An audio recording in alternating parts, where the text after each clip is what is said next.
If they try, they would almost certainly fail. They would have to build a lot of ships that are able to land onto a beach.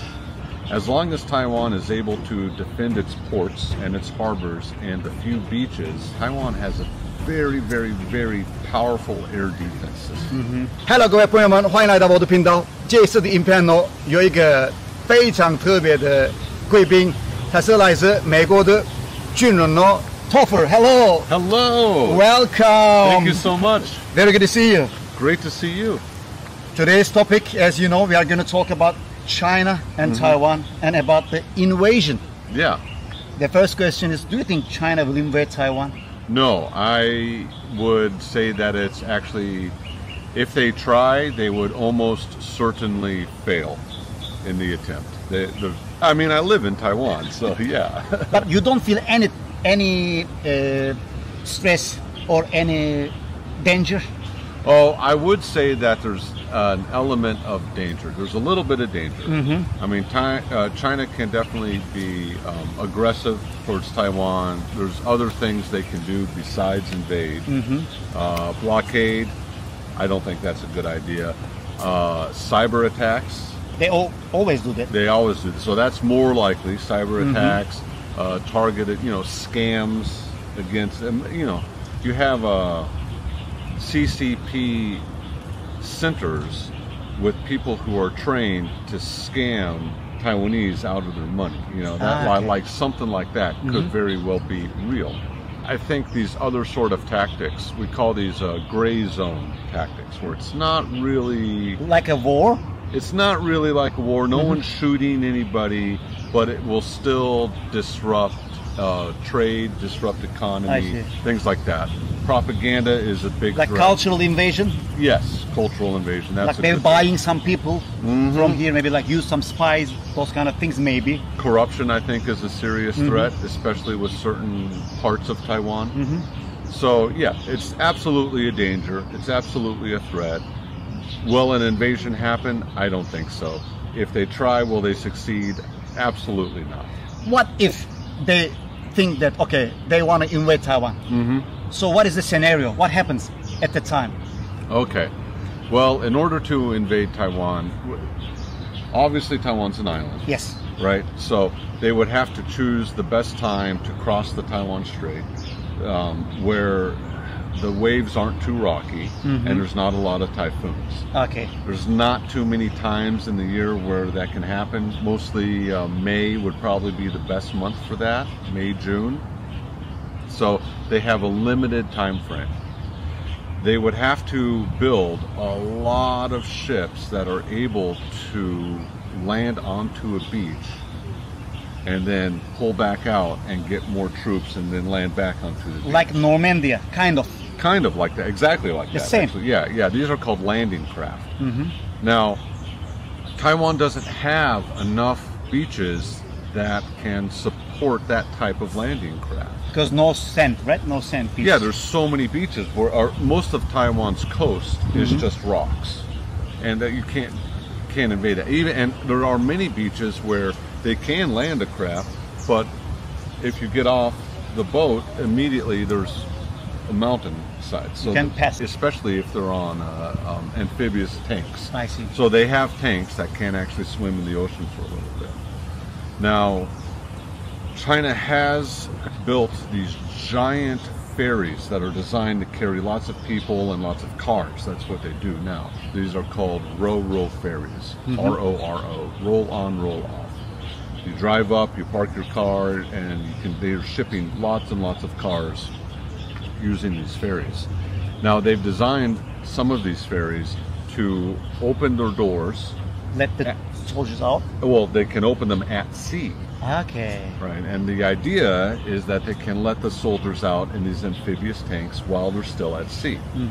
The problem is that they're very big, they're very slow. Well, they're big, they're not very slow, but they're slow. They're giant targets. They don't have any armor on them. Oh, I see. Right, and if they're using these giant ro-ro ferries in an invasion scenario, they would be full of tanks, amphibious tanks and amphibious troop carriers, these vehicles that can move in the water and then roll onto the land, amphibious. And these vehicles would be full of fuel and ammunition. So a lucky missile strike could trigger a chain of explosions. Okay. Across, it would sink the entire ship. Right? There's a phrase in America: "Don't put all your eggs in the same basket." So once that basket drops, all your eggs are broken. I see. And that's exactly the strategy that they have there. So as long as Taiwan is able to defend its ports and its harbors and the few beaches that a landing craft can land on, then there's no chance for an invasion to be successful. And Taiwan can easily do that, even if Taiwan's Air Force is strong. Well, it's very strong. As soon as invaders start to land onto the beach, they would just have artillery raining down on top of them. And once that ship is destroyed, it's useless. I don't know if you've seen that film 300 about the Spartans. Okay, I know. I saw it. Yeah, how these 300 well-trained soldiers were able to stop thousands because of the geography. Everyone had to go through a choke point. Taiwan has a lot of these natural choke points. I see. Yeah. So what about if China uses huge air force? Yeah. They don't land, they just use air force, they destroy everything. Well, at that point they can win, maybe. Well, I don't think they would be able to win because most of the artillery is not in one fixed position. It's mobile. It's on the back of trucks or it's on a trailer, so they can be hidden. And they're not giving off any sort of signals that a jet could find. If they're not being used, there's no heat. There's no radar, there's no electromagnetic. You can't see them. Yeah, you can't see them, you can't detect them. Now, once they fire, there is a way to detect because you can use radar to detect where that artillery shell came from. So, will there be zero casualties in this scenario? No, of course not. Sure. China will have some successes, absolutely. But I don't think China's Air Force will have an easy time. Taiwan has a very, very, very powerful air defense system. They have a lot of American-made weapons for air defense. Yeah, the Patriot missile systems. They have their own Air Force, and a lot of their, like those F-16EXs, they can outclass most of China's jets, maybe all. I see. China does have one stealth fighter called the J-20 Mighty Dragon. I'm not sure exactly how stealthy it is. It doesn't seem like it's super stealthy. It's not at all like an F-35. No. Do you think United States Army would help Taiwan in case of any kind of invasion? Yeah, I would say there is Definitely. a 99% chance that they will come. Yeah, they will come. Yeah, Taiwan is too important to the U.S.